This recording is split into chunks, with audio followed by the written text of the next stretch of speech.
What is going on, friends? Sean Dunn coming back with a technical analysis of Evan Brooks on this fine Monday morning. Before we get into the video, I just want to let you guys know if you're interested in a technical analysis of your own, go to www.gripandrip.co and sign up. All right, just $20, $15 if you subscribe for monthly analyses. Also, if you need any other coaching services, online programming, lifting, throwing, the whole gamut, let me know. Like I said, gripandrip.co is the place to go. And love helping you guys out. Now's the time to sign up if you want to make those big technical changes to throw far later this season. If you're, let's say, a collegiate athlete or a post-collegiate athlete trying to make those gains for the summer season. So let's get into it. This is Evan Brooks. I've done an analysis on him before, so I'm interested to see the changes. He is a sophomore at Indiana Wesleyan. This is a 40-meter 77 throw in competition, sent in by his father, David. As I said in the last video, I love the father-son support. That's really cool. So, all right.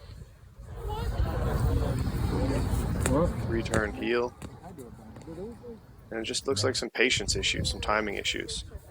Last video I did for Evan, a little focus was a little bit on posture and direction a little bit. It looks better here. Now it's just a matter of finding that timing, finding that rhythm, finding that patience. So I will elaborate on that as we go through this. So starting at the back of the circle, hammer on the right side. Eyes come up, feet about shoulder width apart, maybe a bit wider. Swinging the hammer forward, grounding that left heel. Bringing the hands out far in front of the body, which is great. Turning back, combing the hair. Letting the hammer kind of drop naturally, I suppose.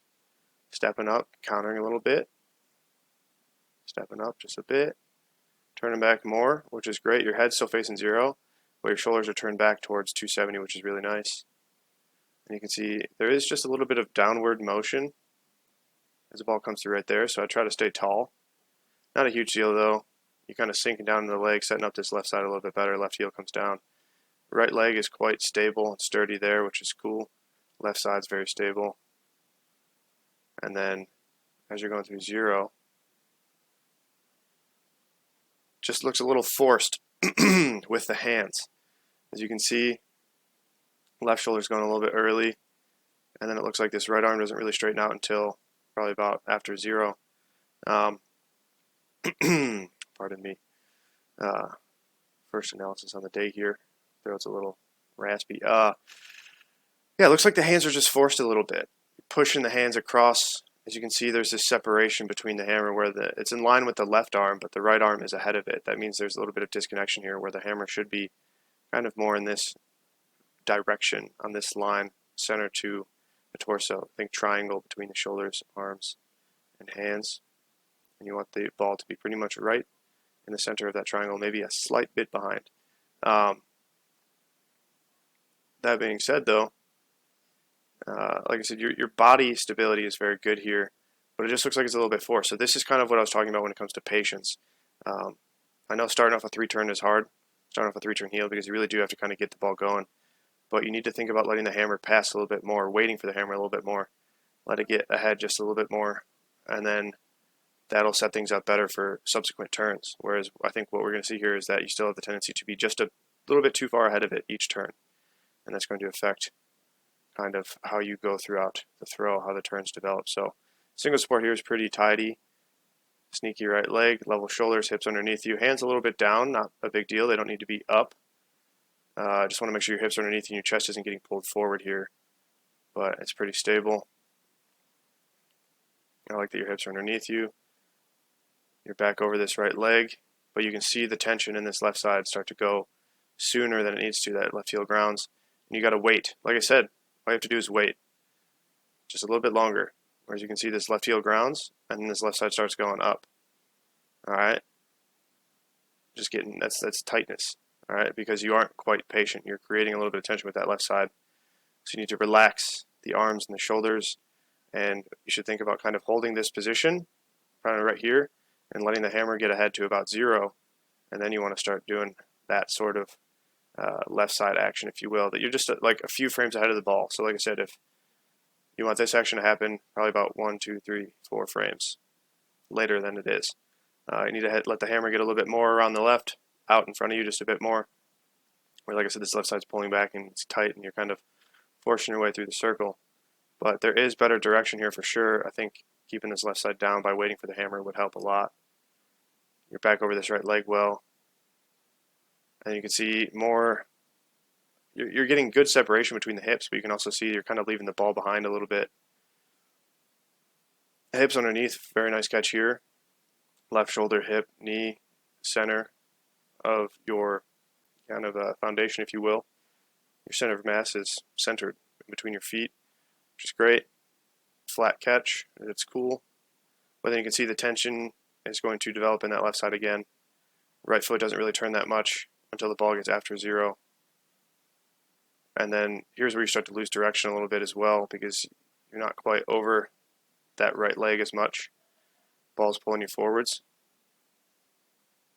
You're going to get pulled around a little bit, and you can see instead of like keeping this nice centered direction right here, staying in the center of the system with your torso goes a little bit to the right of where my mouse is.